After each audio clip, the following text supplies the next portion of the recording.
Okay, let's be honest. Sometimes the problem is me. And if you could relate, grab a seat, grab you some tea.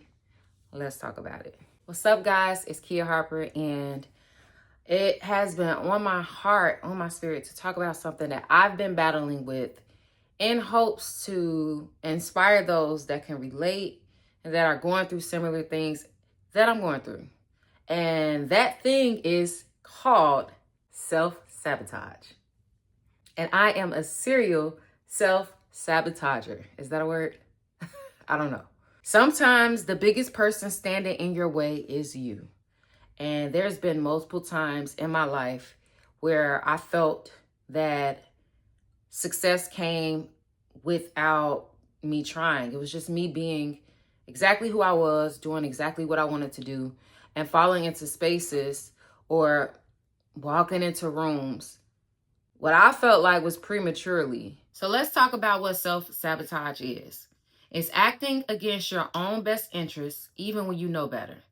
And at one point, I thought the reason why I sabotaged myself was because I was lazy or unmotivated. But it really is your brain's way of protecting you from failure, rejection, and fear. So how did that show up in my life? I basically achieved so much in such little time. And these were milestones that there was a desire on the inside to hit those milestones. But once I did, there was limiting beliefs that I became aware of that I didn't feel deserving or worthy of those things even happening to me. And the crazy thing about exposure or success is it exposes you to so much.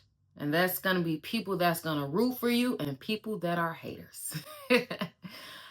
And because the environment on the inside wasn't the kindest, I didn't have a very positive inner voice. And I had these beliefs that were playing in my subconscious mind based on things that I had been through in my childhood, based on things that I had been through in my early adulthood that were blockages. So anytime I felt exposed to criticism or anyone's opinion that wasn't favorable, it hit those beliefs that were already there. The more things that happened that I desired, the smaller I became. That's not exactly how I thought it would play out. Growing up, if you would have told young Kia that she was going to see the type of success that she did, she was going to influence the number of people that she's influenced, I would have been happy about that. And once I experienced it, I found that it made me a lot more introverted, a lot more in my head, a lot more self-critical. I found myself overthinking a whole lot and allowing that to get in the way of my creativity. If I'm consistently overthinking, I'm not putting out anything because it has to be perfect. It has to look a certain way. It has to sound a certain way. Even doing this video, I talked myself out of it like 10 times before I just forced myself into doing it. And it got to the point where it was so crippling, or it's so crippling, because this is something that I'm still dealing with, that I had to take a step back and say, okay, something has to change. We have to address this issue. So upon doing research, finding out that it's not necessarily that I don't want the good things that I desire for myself. It's something playing in the background that I subconsciously don't believe I deserve it. When I get close, I kind of stop myself or prevent myself from reaching certain goals, or I pull back, or I stop being consistent. I just basically self-sabotage because I know what Kia is like at this level. I don't know what she's like at the ultimate success level. I was afraid of that, or I'm still afraid of that. But this is us pushing past it. Which brings me to my next point. How do we overcome self-sabotage? I'm glad you asked. The way to overcome self sabotage is by teaching your brain it is okay to grow. It is safe to grow. And you do that with small, consistent actions that rebuild trust with yourself. What does that look like? If I say I'm going to the gym 4 or 5 times a week, showing up, no matter if I stay there 30 minutes or 2 hours, I know that I committed to that one promise, which was showing up, following through, even when the motivation fades.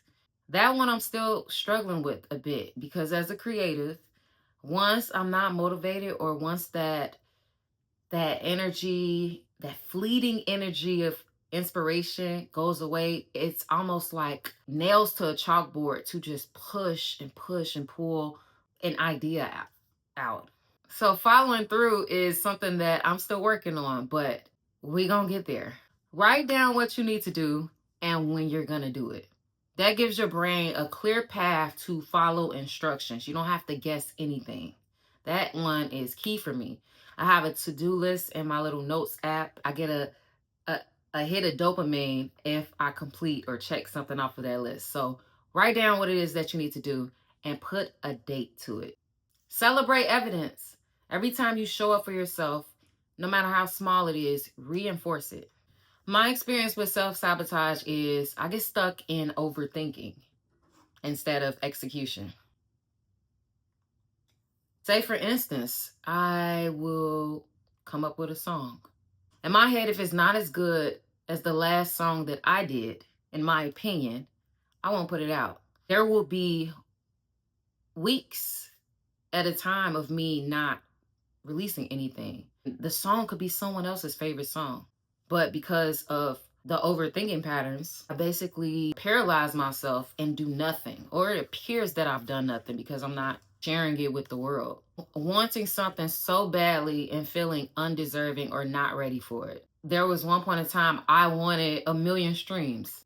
I wanted that so badly. Once I surpassed that, it's almost as if it didn't inspire me to keep going. It kind of crippled me because somewhere in the back of my head, I felt like I didn't deserve it. Or I felt like, why are these people tuning in? I felt like I wasn't ready for the eyes to really be on me. And it completely contradicts everything that I've been working for my entire life. Like, I've been doing this for a long time to hit those milestones, and that fear come up and stop me from even moving forward. It's almost like the thing that I said that I wanted, did I really want? Which brings me to my next point. Your experience with self sabotage can be directly linked to childhood wounds or limiting beliefs. I became very aware of how I see myself, my self concept, and how I would speak to myself, even when I would have these wins, or even when people are DMing me and saying how inspired they are and how proud they are. It was almost as if the voice in my head would debunk everything that was being said. So my perception of who I am and what I deserved was not serving who I wanted to be perceived as. It did more damage than anything because now it's like I have to rewire my brain, teach myself to think otherwise. So here's what I learned. You cannot outwork a belief. You have to rewrite it. Sometimes we're not afraid to fail. We're afraid to be seen succeeding. Give yourself grace. You are stepping into a new version of yourself. If you're the sum of all of your learned experiences, that means you're operating on a program that could possibly no longer serve you. And that doesn't mean that self sabotage is a character flaw. It means it's a survival pattern. And it's just time to learn how to teach yourself that it's safe to grow into a better version of yourself. You can't heal something that you're constantly punishing yourself for.